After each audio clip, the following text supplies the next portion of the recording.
everybody. This is Amy Zavy with the Red Alert Report in our continued series called Communion and Connectedness with the People and Land of Israel. Joining me today is Shelley and I, the Jerusalem Connection president, and today's guest, a prolific writer, novelist, a publisher of 3 books, plus he publishes in Israel 365 News, and on his social media sites, Eliyahu Berkowitz. And he is going to share with us his perspective and his experiences in Israel, since he is in the Golan, the northern part of the country. And the reason for this particular series is that we want to continue to bring you guests who can share their personal perspective and experiences with their families, their community, so that we can continue to share our hearts, our prayers, and our resources to help the people of Israel and provide aid and comfort. Eliyahu, welcome to our program, and thank you so much for carving out some precious time from your day. Happy Hanukkah, and please let us know a bit about yourself and your background as you share with us what's happening in your personal field of experience there in Israel in the north. Okay. I'm in Israel 32 years. I made Aliyah from Manhattan, where I was working as a chef in French restaurants. I lived on kibbutz where I milked cows. I'm currently living in the Golan and writing. I've written about 4,000 feature articles for Israel 365 News, which used to be Breaking Israel News.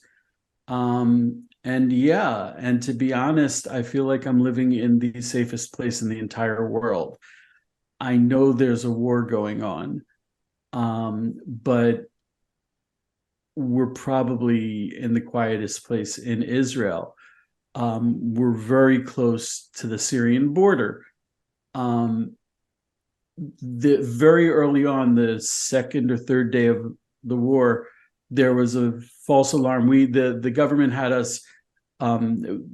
They unlock the bomb shelters. I have bomb shelters all over because when the Golan was first settled, it was close to Syria, so they built a lot of bomb shelters. And my house is actually made of bomb shelter concrete.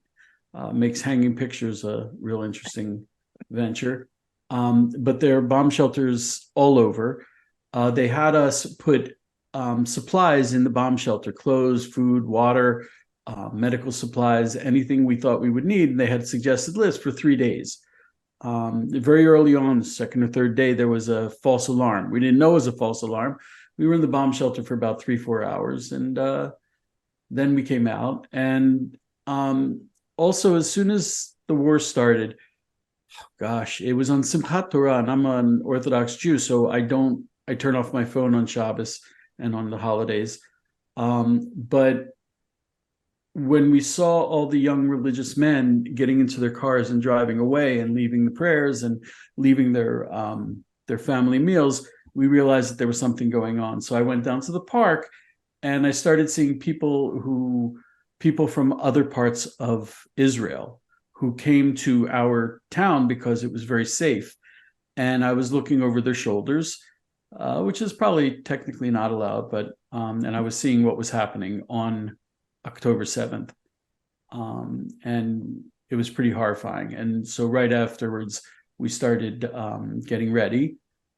As I said, I live right near the Syrian border, and Syria is not as much of a threat as it used to be. I live in the northeast of the country. The northwest is a very different story. Tzfat, they evacuated Kiryat Shmona, which is a sizable city. It's 20,000 residents. And they're putting all these people up. And this is another thing.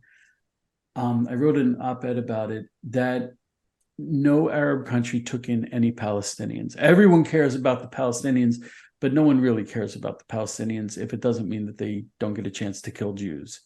That's really what they want to do. And the Palestinians are willing to do that. So no one took in the Palestinians. And Hamas has been hanging out in tunnels, which are essentially bomb shelters. So Hamas is not dying. And if they just opened the doors and let in the people of Gaza, no Gazans would die either. But Israel is very different.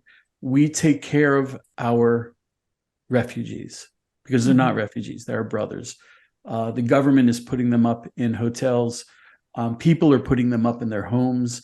I think there was one site, one WhatsApp group. They put up for 1,000 people. They were looking for places for 1,000 people to stay.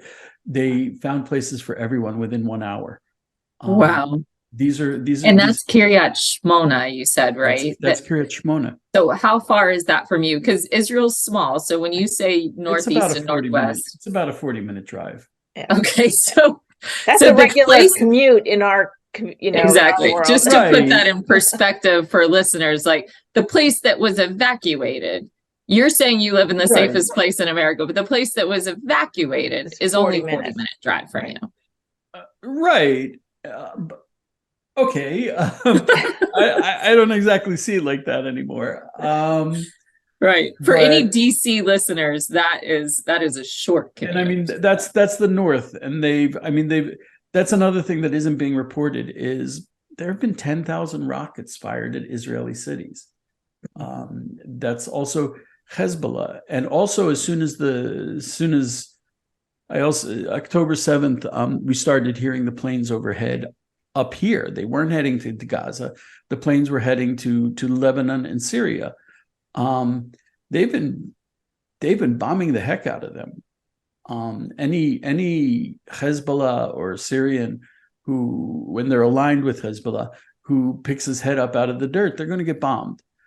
And even I was speaking to the people from Hayovel and Steve Werp, Hawara. They have to drive through Hawara to get out of Har Bracha. And Hawara is an Arab town. And there were some horrible terrorist attacks there. All the terrorist attacks that happened, like 5 months ago were all there. There was, on October 8th, there was a pizzeria in Hawara that put up a pro-Hamas poster. And the IDF leveled that to the dirt. It's a dirt lot right now where that pizzeria was. They've decided, there's an expression in Hebrew, ein efes, meaning there's no zero, meaning no wiggle room. In the kid gloves are off, and the IDF that's in the IDF is all over. I don't know how any work in Israel is getting done, how any mail is being delivered, how anything is being done, because the army is just, the country is 80% army. And the guys who are in Samaria, there's no terrorist attacks, or very few, because they are coming down hard. There was just a Hamas terrorist attack in Jerusalem the other day. And I can guarantee you that they came down hard on that. I said there's nothing happening up in the Golan. That's not exactly true. One of the big benefits of living here is it's gorgeous up here, and I ride my bicycle a lot. And there's a lot of, there's actually not so many practices. They used to practice and you could hear the tanks. There's a lot of tank practices up here. They haven't been shooting off rounds, and I don't see any tanks. What I do see are armored personnel carriers. And there's a lot of them. And up here, it's pretty empty. It's not like the center of the country. And there are a lot of army bases, and they're usually empty. They have, whatever. But now the parking lots are full and cars are parked along the road because all of the reserve duty guys are reporting, or are reported already, and they're here. And they're geared up. The guys are in the armored personnel carriers, locked and loaded. I have a feeling this was horribly traumatic. I mean, there's not a single person in Israel who hasn't been scarred by this. Everyone knows someone. I was telling Shelley, I went into the supermarket, and the guy behind the deli counter, I see him every week when I go buy my Shabbos food, and he was like out of it. And I'm like, What's up, dude? He said, I just lost 2 friends in the IDF. We lost 100 soldiers in battle. We lost 300 soldiers on October 7th. We're not talking about the American army. We're talking about a very small army. These are our children. Mm-hmm. On October 7th, you said you're religious, and so you were only able to gather the news from the peripheral, from what you were hearing. Yeah. But what happened from there? I mean, when did you start to piece together the magnitude? Well, I mean, first of all, I don't think, nothing like this has ever happened. People have compared it to 1973, the Yom Kippur War. The difference is this is civilians. It's personal. It's not like Pearl Harbor. It's like 9/11. Mm-hmm.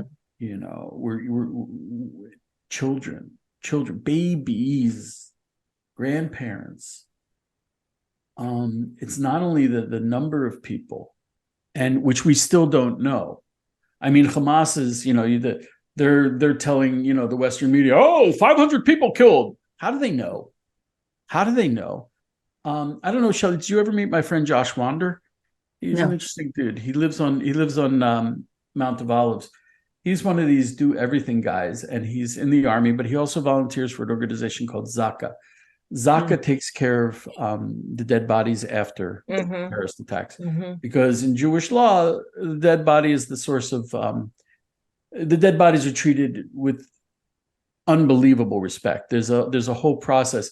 Embalming is entirely forbidden. They clothe the body, wash the body, care for the body, and unfortunately, part of the process is identifying the bodies. We don't know how many people were killed on October 7th. It's at least 1,200. They're still caring for the bodies, still piecing things. Like if you find, God forbid, and they had trailers full of body pieces. You don't throw those away. You try to return that to the body. So they're doing a lot of DNA matching and testing, and burying them. And is your friend doing that in Gaza? My friend is doing that. God bless him. I tried to interview him, and I said, "So, Josh, what are you up to? You're working for Zaka?" He's like, "Yeah." I'm like, "Where are you?" He said, "Be'eri." And I literally could not say another word. What are you going to say? And not just numbers, because, God forbid, we don't count people, but just what was done was horrific. They're trying to pass it off as if they treated the hostages well. They didn't treat the hostages well. They drugged them up as they were coming out so that they would look happy.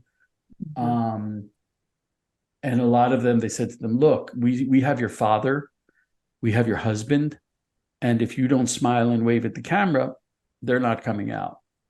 And they're not coming out anyway, unfortunately. But they took them hostage. What kind of favors are you doing them? They didn't feed them. They all, whatever. It's so.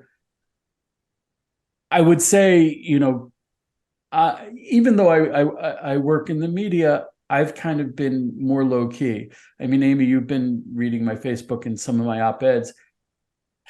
I used to be really, really on fire. People have gone one of two ways. There are a few people, God bless them, who stood up and they're on fire. They're like, we got to deal with this. And there are a lot of people who are just numbed out. I don't know. If you walk up to a person, one of the most difficult questions you can ask a person today is, "How you doing?" You do it because, what else are you going to say? You say, "Hi, how you doing?" And I would say about a third of the time that I say hello, how you doing to a person, they give me the real deal, how they are doing. And everyone is crying. Everyone is broken. And it's 2 months, but this was, and it would have been better, if more people had stepped forward to comfort Israel. What we're seeing now is, I was telling Shelley, for the first time in my life, I feel like a Jew.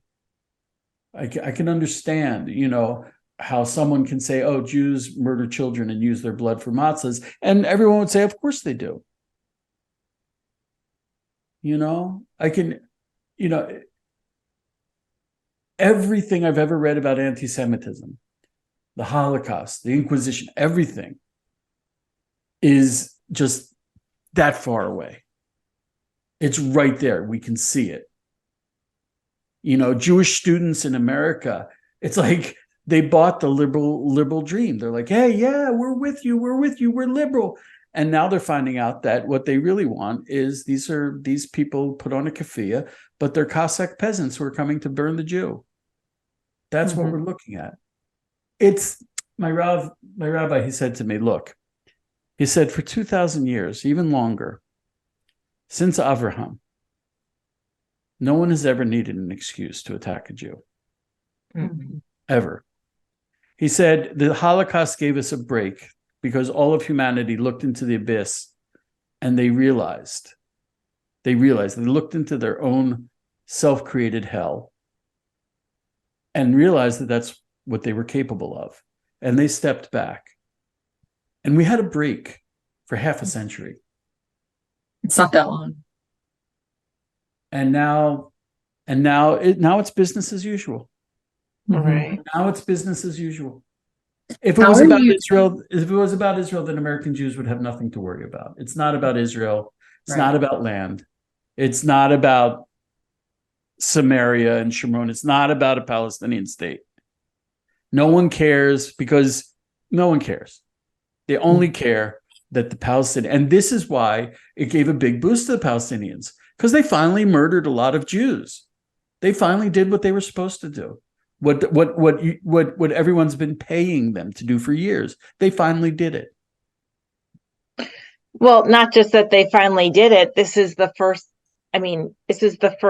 time, not the first time, but the most publicly or streamed time that Israel or the Jewish people had the resources, the technology, the equipment, the fortitude to fight back with precision and exactness and with a specific message.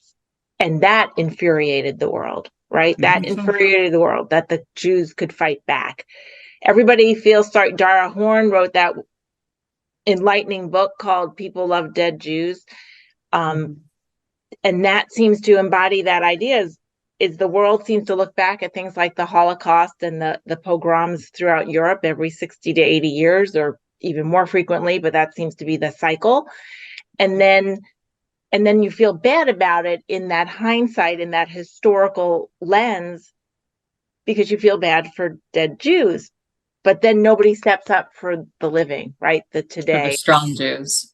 The strong Jews. And when they fight back, it rubs the world mindset the wrong way.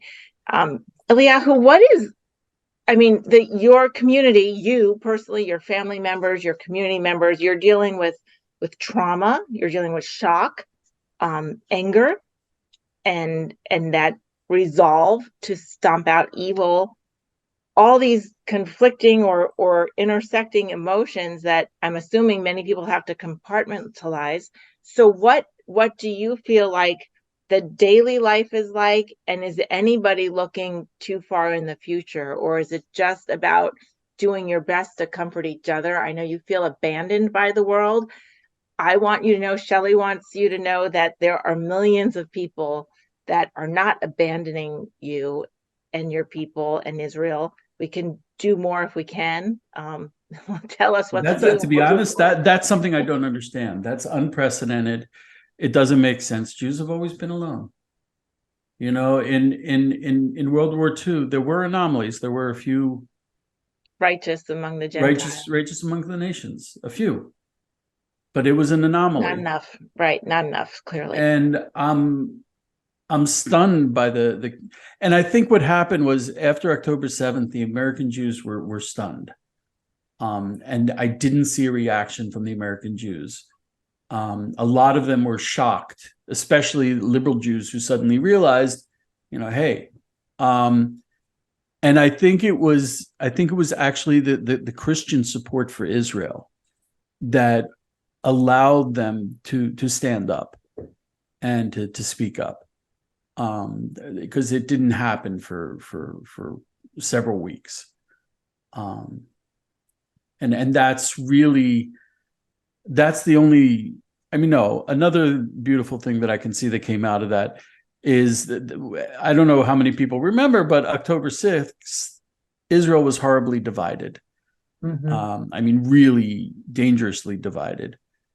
No one in Israel is, one or two people maybe, like Yair Lapid, they're talking politics. No one is talking politics. No one is talking division. Everyone is unified in the most deep, personal, powerful manner. We're family. We are family.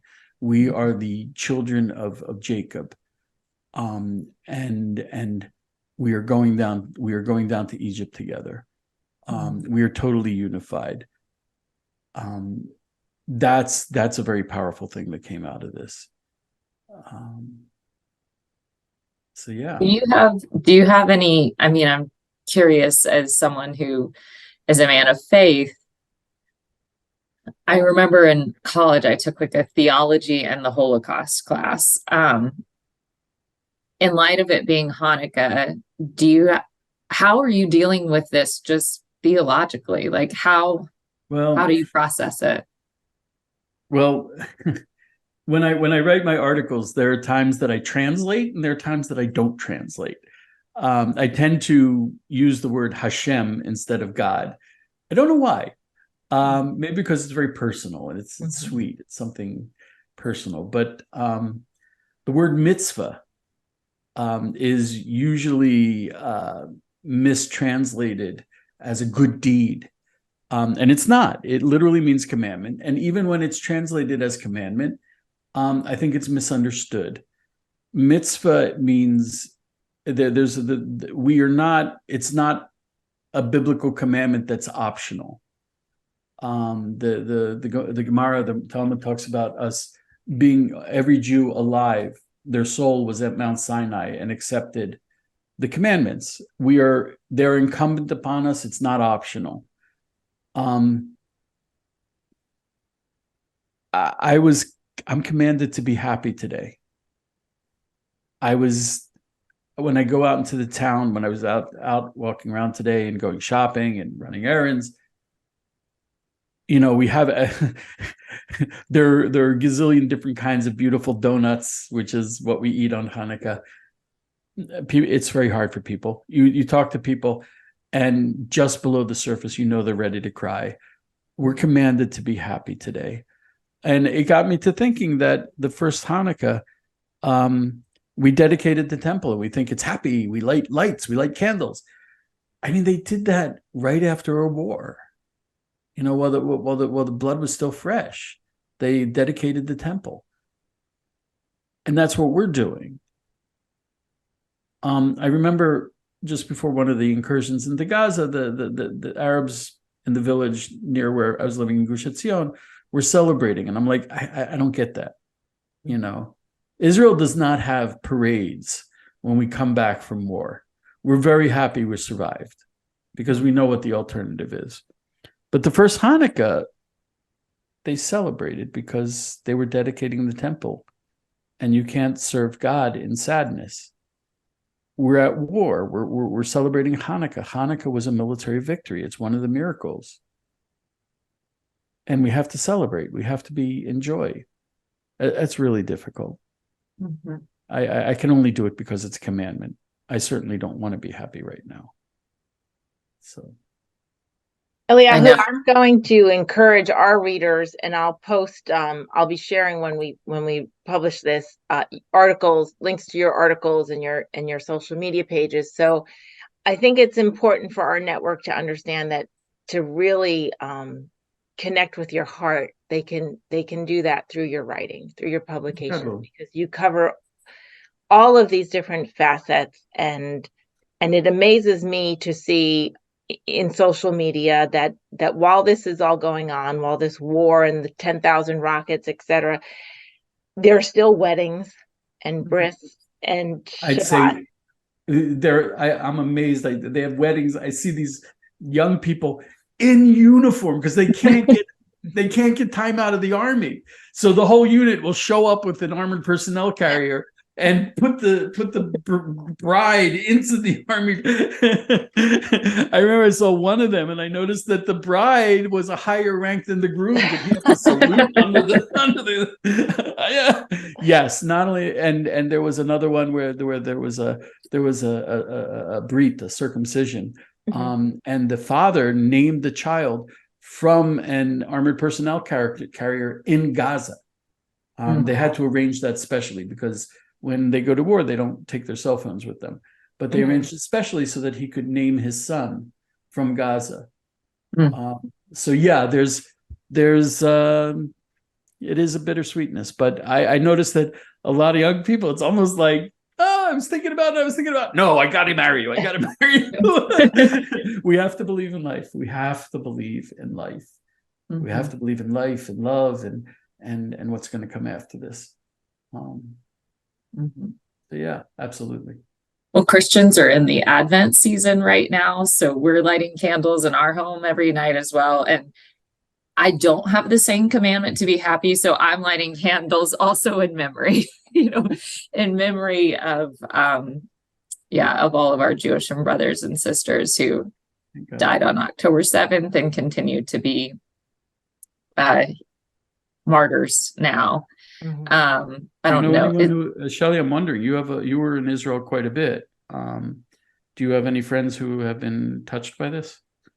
Yeah, so actually the person who baptized all three of my children, you know him, Chaim Malspin, he's fighting in Gaza now. Yeah, he's fighting. The person who I got my dog from in the Galilee, I got an email. Shimon Glick is Yehuda Glick's father. I got an email from him last week, published an article for Jerusalem Connection that he wrote. He is in his mid-90s. He has 100 grandchildren and great-grandchildren. So he kind of put it in perspective for me. He has, I think, 25 that are in the fight in some way or another. And so just, you get to be a person of a certain age who has seen many things in his lifetime.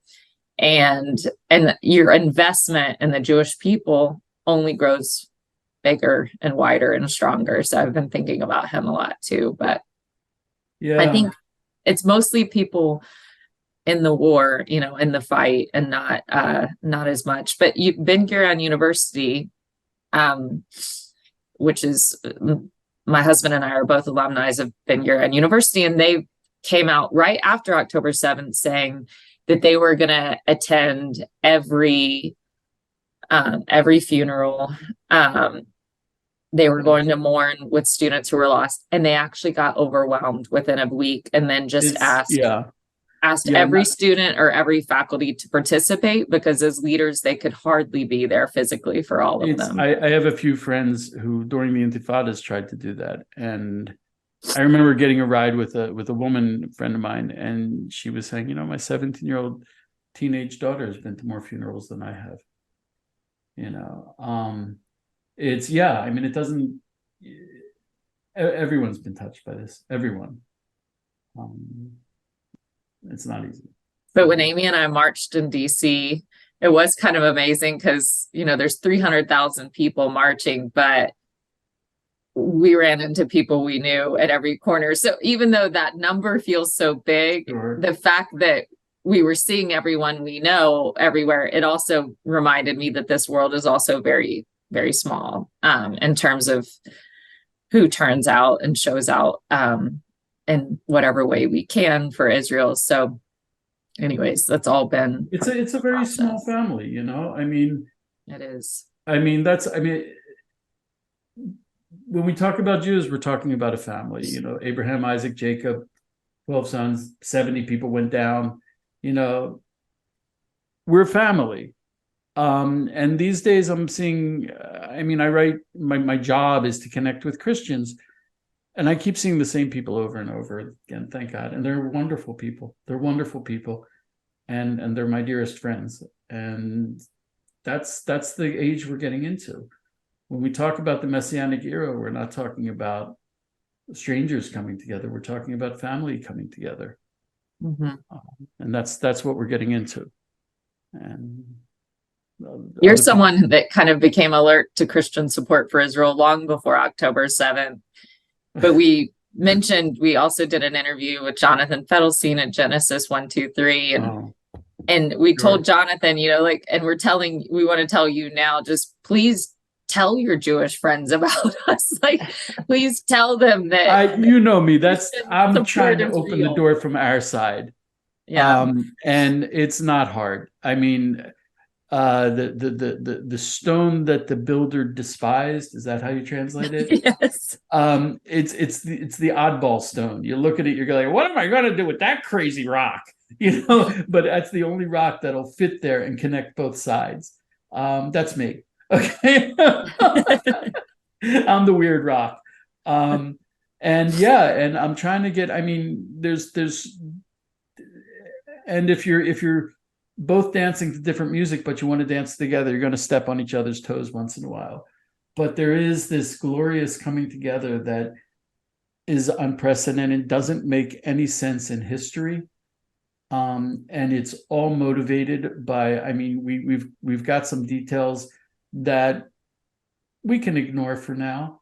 But this glorious coming together. And I think that's really the only hope we have. Because like I said, up until now, the Jews have been alone. Any Cossack, any sheikh, any whatever who was having a bad day could go out and kill a few Jews and feel better about it. And no one would say a word. No one would say a word. They could say the most horrible things about Jews. Everyone would believe it. No one would say a word. And then you go to Washington, D.C., and there are 300,000 people, and a lot of them are Christians who are just like, no, you can't do that.